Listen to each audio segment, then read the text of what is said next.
ಸಮುದ್ರ ತೀರದ ಪಾಳು ಬಿದ್ದ ಬಾವಿಯ ಕಟ್ಟೆಯಲ್ಲಿ ಸ್ನೇಹಿತರಿಬ್ಬರು ಹರಟೆ ಹೊಡೆಯುತ್ತಿದ್ದು, ಆ ವೇಳೆ ಆಯತಪ್ಪಿ ಬಾವಿಯೊಳಗಡೆ ಬಿದ್ದ ಸ್ಥಳೀಯ ಮೀನುಗಾರರವರು ಗಂಭೀರ ಗಾಯಗೊಂಡು ಸಾವನ್ನಪ್ಪಿದ ಘಟನೆ ಸೋಮೇಶ್ವರ ಉಚ್ಚಿಲದ ವಾಸ್ಕೋ ರೆಸಾರ್ಟ್ನ ಮುಂಭಾಗದಲ್ಲಿ ಮಂಗಳವಾರ ಮುಸ್ಸಂಜೆ ಹೊತ್ತಲ್ಲಿ ನಡೆದಿದೆ. ಉಚ್ಚಿಲ ವಾಸ್ಕೋ ರೆಸಾರ್ಟ್ ಬಳಿಯ ನಿವಾಸಿ ಶಶೀಂದ್ರ ಎಂ ಉಚ್ಚಿಲ್ ಸಾವನ್ನಪ್ಪಿದ ವ್ಯಕ್ತಿ. ಶಶೀಂದ್ರ ಅವರು ಮೀನುಗಾರಿಕೆ ವೃತ್ತಿ ನಡೆಸುತ್ತಿದ್ದು, ಮಂಗಳವಾರ ಸಂಜೆ ಸ್ನೇಹಿತರೊಂದಿಗೆ ವಾಸ್ಕೋ ರೆಸಾರ್ಟ್ ಮುಂಭಾಗದ ಪಾಳು ಬಿದ್ದ ಬಾವಿಯ ಕಟ್ಟೆಯಲ್ಲಿ ಕುಳಿತು ಹರಡುತ್ತಿದ್ದರಂತೆ. ಈ ವೇಳೆ ಶಶೀಂದ್ರ ಅವರು ಆಯತಪ್ಪಿ ಬಾವಿಯೊಳಗೆ ಬಿದ್ದಿದ್ದಾರೆ.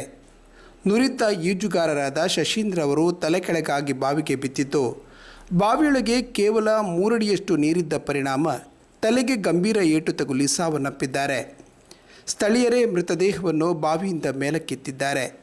ಉಳ್ಳಾಲ ಪೊಲೀಸರು ಮೃತದೇಹವನ್ನು ಮರಣೋತ್ತರ ಪರೀಕ್ಷೆಗೆ ರವಾನಿಸಿದ್ದಾರೆ.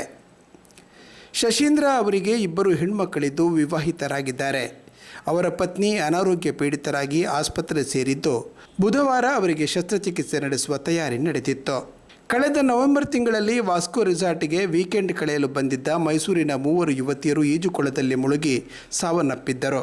ಇದೀಗ ಅದೇ ರೆಸಾರ್ಟ್ ಮುಂಭಾಗದಲ್ಲೇ ನುರಿತ ಈಜುಗಾರರವರು ಸಣ್ಣ ಬಾವಿಗೆ ಬಿದ್ದು ಸಾವನ್ನಪ್ಪಿದ್ದು ಸ್ಥಳೀಯರಲ್ಲಿ ಆತಂಕ ಮನೆ ಮಾಡಿದೆ.